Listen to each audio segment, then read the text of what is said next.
Welcome back and thank you for joining us again in Motakamel Financial Track. In the previous lecture, we talked about the first part in the options screen in the admin system. We're still on that topic and now we'll talk about the second part. We have several variables to discuss here. First, we have able to cancel annual closing. Now, this variable enables the user to cancel the annual closing and also add transactions in previous years, then reclose them. This one's related also to the activation of unclosed year screen, part of the closing screens. And like we said, that makes the user able to cancel the closing of previous years, cancel inventory closing, and move the due checks to the previous year that's been closed. Okay, the second variable is cancel posting not allowed. If you activate this variable, then canceling posted transactions will not be allowed, along with using the screens related to canceling posted inventory, accounts, purchases, and sales. Then we have show report in Hijri date. Now, activating this one means that the system will work based on Hijri calendar. When you click on display, the system shows you the Gregorian date and the Hijri date as well. Now, the user can adjust the dates if they do not match. You will click on edit first, then change the dates, and of course you will click on save before you exit the screen. Now we have establish document date. In case the user is adding consequent transactions, this variable fixes the date from the first transaction. Able to edit document number. This allows the user to edit the document number or the document numbers in the transactions. When you activate it, you can click on display to see all the users added, and you can select specific users who have the access or the privilege to edit document numbers. Click on status from the right, then edit, and after you're done, you will click on save. Then we have use expiry dates. If the activity you work in is related to fields like food industry or cosmetics or pharmaceutical, then you need to be able to add an expiry date to these products. When you activate this variable, the system activates use expiry dates in the items detail screen in the inventory system, of course. This also adds a column in the screens related to expiry dates, and in that column you can enter the expiry date of each item. This, of course, gives you information about the remaining period before an item expires and is no longer usable. Next variable we have is post salesman commissions, and activating this one means that the system will automatically post the salesman's commissions based on the transactions that they have made. This means that we need to select the account that we're posting to from the general ledger.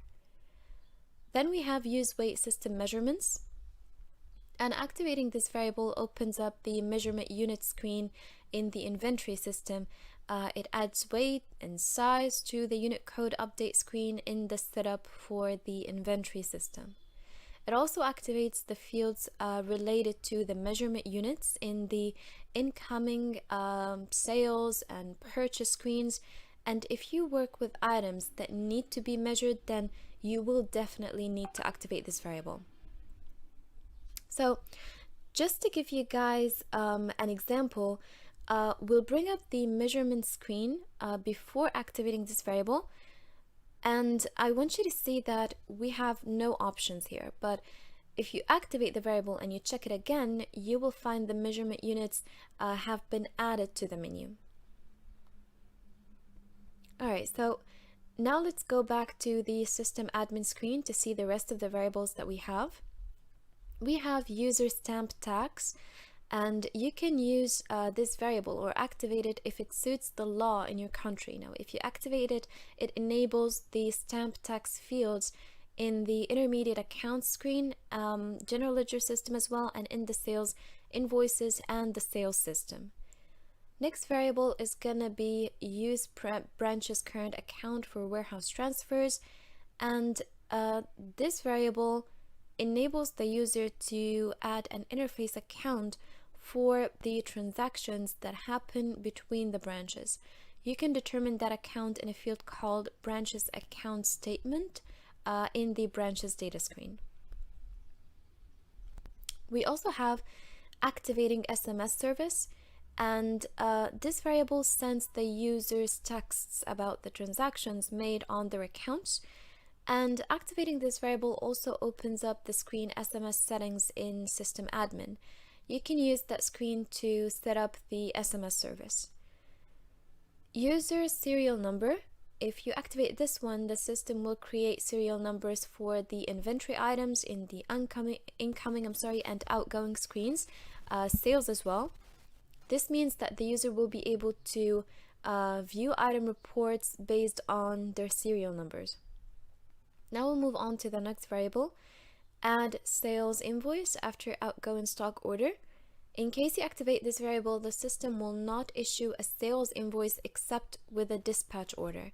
In other words, the client will receive their items based on a previous dispatch order from the inventory, which will affect several things like the stock, cost, the stock outgoing interface account for sales, the outgoing revenue interface for the sales invoice.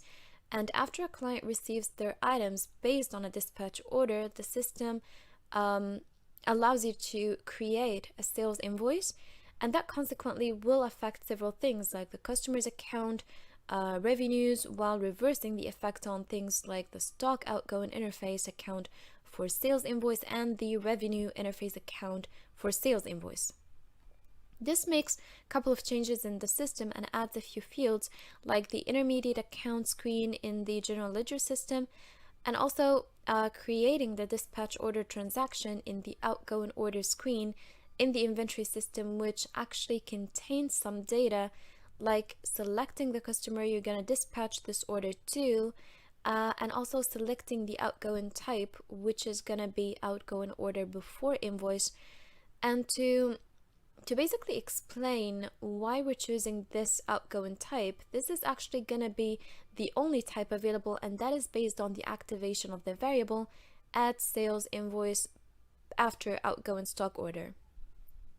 Then we also have generating a sales invoice, which contains the following data: invoice type, which is going to be invoice after stock outgoing order.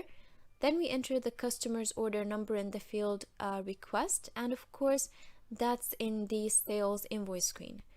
Once we enter the request number, we're able to view all of the customer's dispatch orders.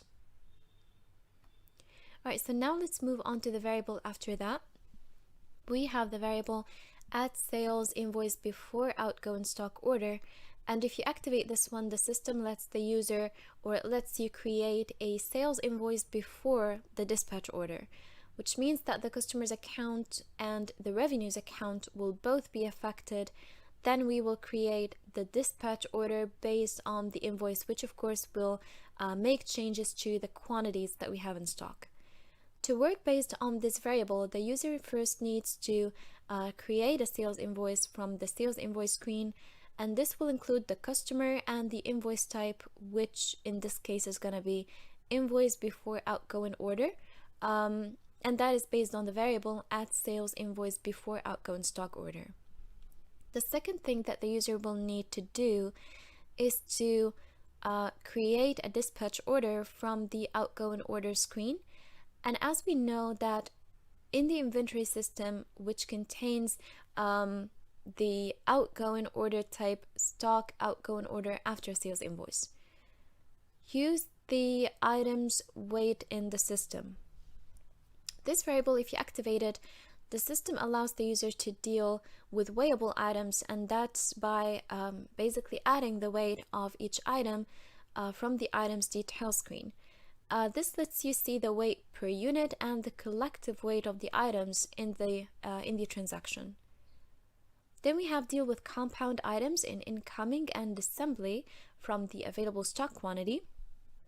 So this variable here allows assembly of compound items from existing items in stock, and the system will not allow assembly of compound items in amounts that are basically larger than the existing or what you have available.